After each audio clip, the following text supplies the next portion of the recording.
When they arrive on Origai 6, she'll be responsible for setting up the environment and growing things so that they have food to eat. And then while they're in space, of course, she's in charge of all of the equipment and gear and preparing everything for when they get there. I think at the beginning of the film, she doesn't really, she's capable and she's smart and she's good at her job, but I don't think she fancies herself any kind of, you know, heroic or particularly tough figure, you know. But it just so happens as the events of the film unfold, she's able to function well and think clearly in those moments of crisis.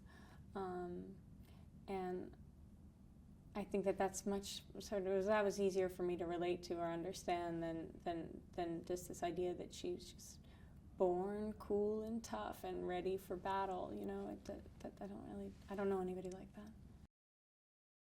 The crew goes about trying to repair the ship, and while they're doing that, they receive a transmission, and that when they discover the location that the transmission is coming from, they realize there's a planet much more suited to human life than the place they're trying to get to, and it's a lot closer by. So most of the crew and the new captain decide to go check it out. I don't think that's a very good idea, but I'm outnumbered.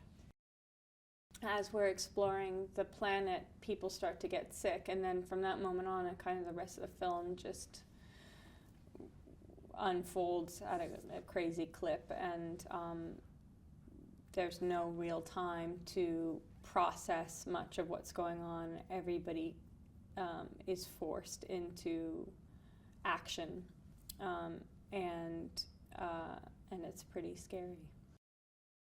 It is so fascinating to play scenes with someone who's playing a synthetic. It's really, I feel a little bit like I'm getting to time travel to maybe 3 generations ahead of my own. Maybe it's less, maybe it's more, I don't know, but it is coming, you know, and thinking AIs are being developed now. And so it really feels like I'm getting this kind of preview. And it's chilling and bizarre and funny and weird, and obviously that's such a testament to Michael's work as an actor that I'm so convinced by what he's doing. Like the original Alien, I think there's a relentlessness to the chaos and the anxiety in this film, and you know, once it gets going, it doesn't really stop until the end.